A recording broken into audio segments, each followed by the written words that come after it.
సిద్ధు జొన్నలగడ్డ, అనుపమ పరమేశ్వరన్ జంటగా నటించిన Tillu square hit talk ను సొంతం చేసుకుంది. చిన్న పెద్ద యువత అందరినీ నాన్ స్టాప్ గా నవ్విస్తూ దూసుకెళ్తోంది. డీజే టిల్లుగా వచ్చి యువతలో ఓ క్రేజ్ సంపాదించుకునే టిల్లు ఈసారి టిల్లు స్క్వేర్ తో బ్రాండ్ గా మారిపోయాడు.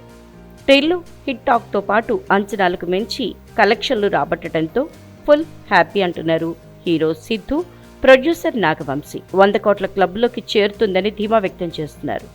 TV9తో ముచ్చటించిన వీరిద్దరూ సినిమా విజయంపై తమ అభిప్రాయాల్ని పంచుకున్నారు. ఒరిజినల్ కంటే సీక్వెల్ బెటర్గా ఉండటం ఇప్పటి వరకు ఎక్కడా జరగలేదు. ఈ రోజుల్లో ఒక సినిమా బాగుంది అనిపించుకోవటానికి చాలా కష్టపడాల్సి వస్తుందన్నారు ప్రొడ్యూసర్ నాగవంశీ.